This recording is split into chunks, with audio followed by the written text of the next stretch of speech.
Hey friends, happy Wednesday. Thanks for joining us for Unscripted on 13 Plus. I'm Anna Orsini. And I'm Carson Courier. We want to start with something that's going to be kind of some big news for you folks who are fans of TikTok. Or As Carson was standing here scrolling through TikTok saying it could be gone soon. I know. Well, it could. So just happening, a little less than an hour ago? Yeah, an hour or so ago. The House has passed a bipartisan bill that could ban TikTok in the United States. It now heads to the Senate where its future is a little less clear.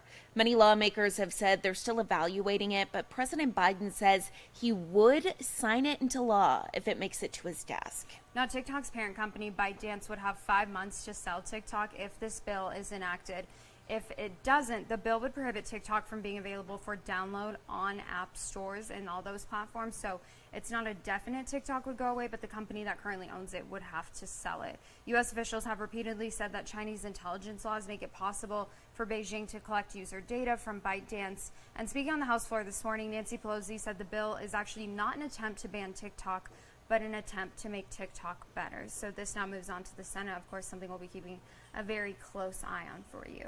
Absolutely. And moving on now to some pretty big national news. The rematch is set between President Biden and former President Trump after both earned enough delegates yesterday to win their party's presidential nominations.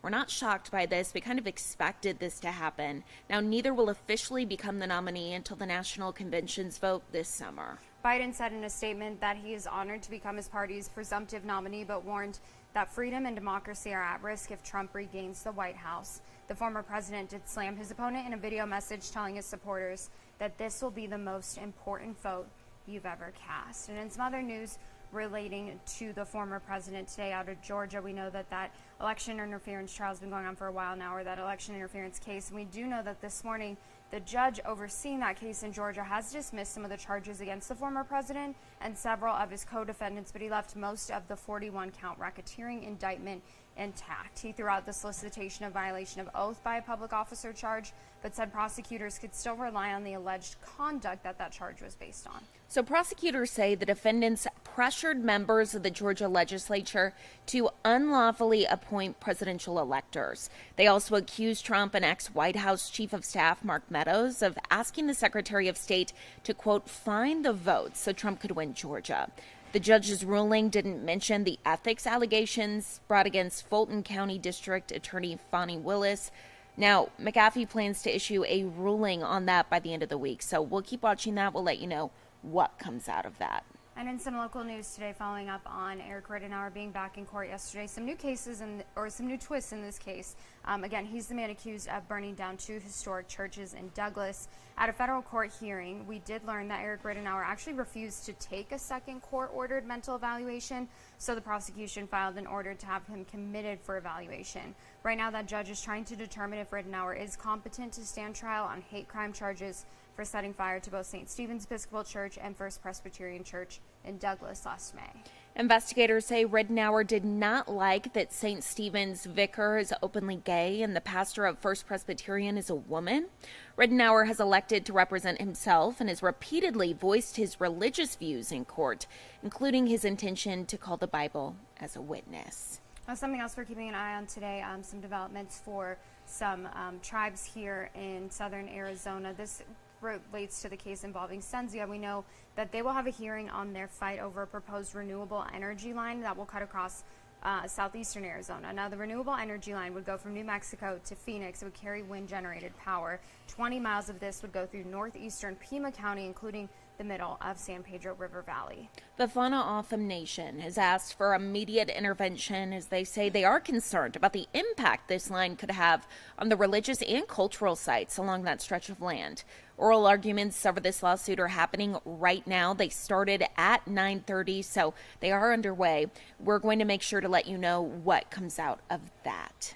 And something else we're keeping an eye on today, Governor Katie Hobbs in Tucson this morning discussing Arizona's water future. Hobbs will be joined by the U of A's Cooperative Extension Water Resources Reach Center. It's for the annual Implementing Water Solutions Through Partnerships Conference. Now, it will focus on how the solutions to the state's water resources concerns are being realized with an emphasis on the role of collaboration and partnership. Governor Hobbs's remarks will highlight the administration's plans and vision for securing Arizona's water future. So this will be happening at the U of A Student Union Memorial Center on East University Boulevard starting in about 30 minutes at 10 o'clock this morning. We'll also let you know what comes out of that.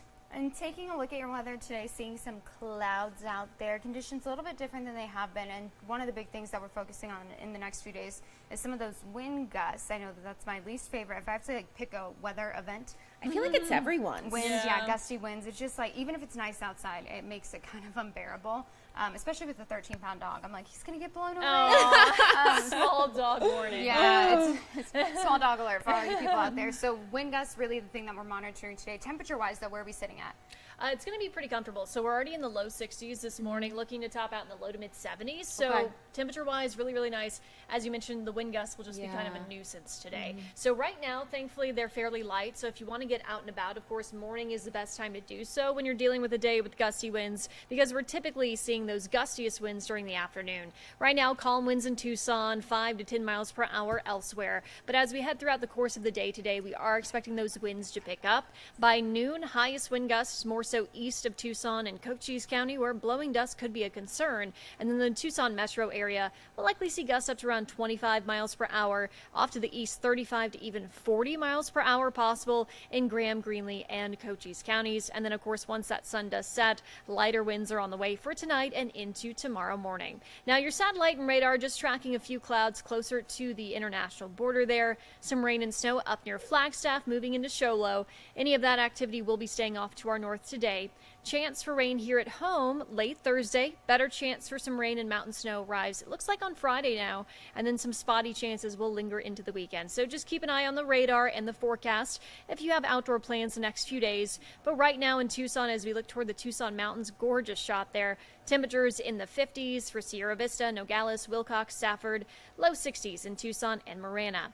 Your hour-by-hour forecast for today. We won't warm up as quickly once we head into the afternoon because of that wind, but expect highs in the 60s and low 70s for most. As we head into tonight, lows tonight will dip back down to the 40s, some 30s, and low 50s. And then your 7-day forecast here showing that rain moving in late Thursday. Coolest day and likely most active day will be Friday. And then we'll hold that spotty chance through the weekend with highs in the 60s. We'll dry out and warm back up into the 70s heading into next week. Okay, hopefully no 80s anytime soon. I know we haven't had any in March so far. Right. So we'd like to keep it that way. It's pretty impressive that we had one in January, one in February, I believe. None in March so far, so we're doing pretty well. And we're going to make it to about March 19th without any 80s. So Also, speaking of how much rain we've gotten this winter, Right. kind of how is that comparing to last year? So last year we did get quite a bit of rain as well. I'll have to look at the specific numbers, but right now we basically doubled our typical year to date. Oh. So we're doing well. That El Nino pattern in the winter really helped us out. So we pretty much doubled what we typically see at this point in the year. Great news. Yeah. Okay, We'll keep take it. Thank you, Mallory. Of course. Awesome. Well, something else that we are keeping an eye on today, of course, the Pac-12 tournament underway in Las Vegas. Starting today, we know that some of those games will be happening now. Arizona actually doesn't play today. This is some video of some of the pictures of these players leaving yesterday to get on the plane to head to Vegas for the Pac-12 tournament.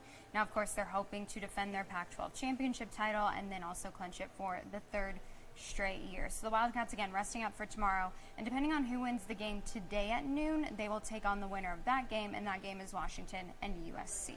USC and Washington, as Anna said, they play at noon. So if Arizona makes it to the semis, they will play one of Oregon, UCLA, or Oregon State, depending on who wins those games. Also heading to Las Vegas this morning, our very own Sean Mahoney. He actually came in early this morning. He's like, all right, heading out. So, did you see him? Yeah. It's always when you see like nightside people, you're like, why are you here? You're like, why are you here so early? They're always like, I don't know, but I don't know how you guys get up this early. Yeah, he was heading on out to Las Vegas, so he's going to have all of the coverage of the Pac-12 tournament today. That coverage is beginning on 13 News, so make sure to tune in. Sean will keep us all updated from what's happening there in Sin City. I told him to have a good time. I think he's going to have a great time. Not too much good. Yeah, not too good. Not too much fun, but still have some fun, yeah. And hopefully we get the outcome that we want for Arizona basketball. Go Cats. Well, happening right now, one local organization getting ready to help those who have fought for our country. Yeah, that's right. So these are for individuals, veterans, men and women who kind of just need some help, whether that be they need a job or just need some resources. Yeah. And all of that actually is happening right now, and it's going to be happening for the next couple of days. So Jack Cooper has all of the information you need to know for those veterans who are interested.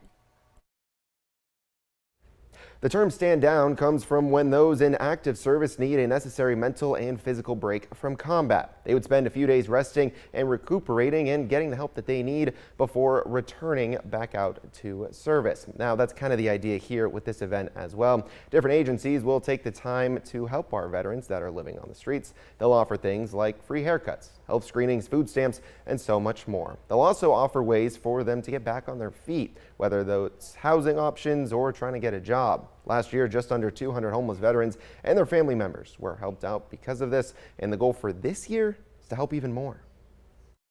I know of gentlemen that went from homelessness to graduating from ITT Tech here in Tucson, from homelessness with a drug problem, and then 5 years later to be this role model, and then actually he works for the city of Tucson right now. So I have to tell you, I'm very proud of what you see comes out of this event. Now, today is the resource fair. It's scheduled from 9 until 3 at the Ramada Inn on Cushing Street. And then tomorrow is the career fair. It's from 10 until 3 p.m. at the exact same spot. And I'm told there will be a free lunch provided on both days. We have all these details and more posted up at KOLD.com. But for now, reporting in studio, I'm Jack Cooper, 13 News. And speaking of veterans, today is a great day because it's actual National Canine Veterans Day. And look at how handsome they are. Oh my gosh, it's a perfect day to pay tribute to man's best friend in uniform.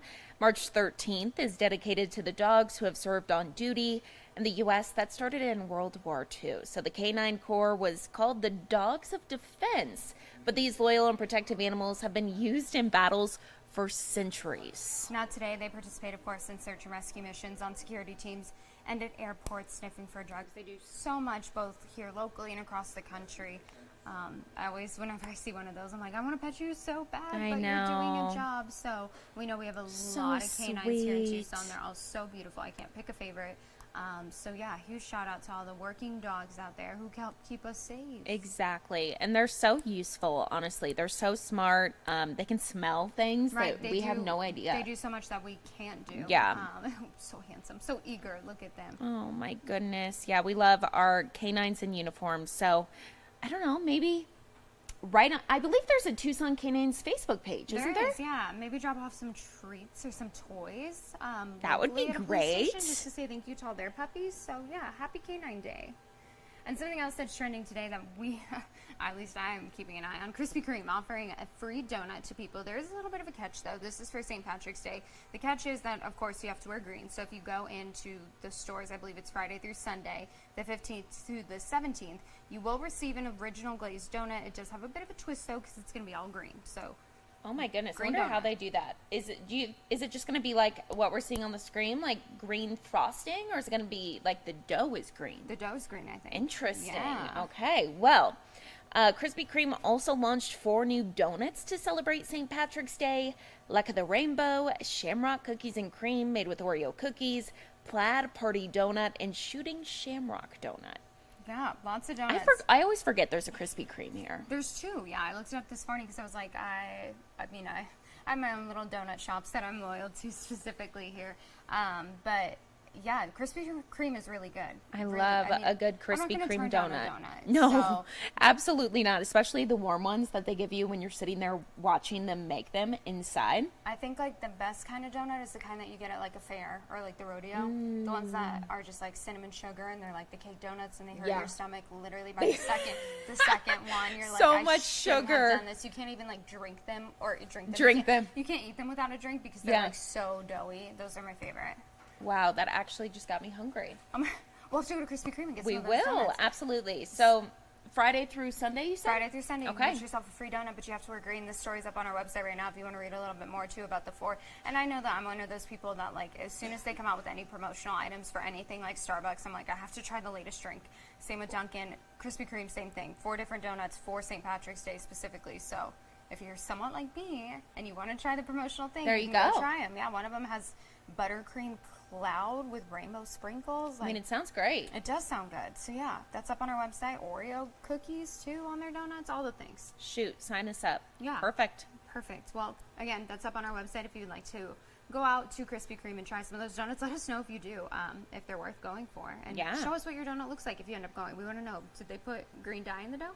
I know we have to know. We gotta So many know. questions. We gotta know. So taking a live look outside once again today at those cloudy conditions, getting a little bit cooler heading into the end of your week, and then looking to cool down a bit this weekend. 64 degrees, hopefully some rain on Friday, 66 on Saturday, and then 68 on Sunday before we warm back up. So for all you cooler weather people who are like, I'm not ready for summer yet, good news is those cooler temperatures are moving back in.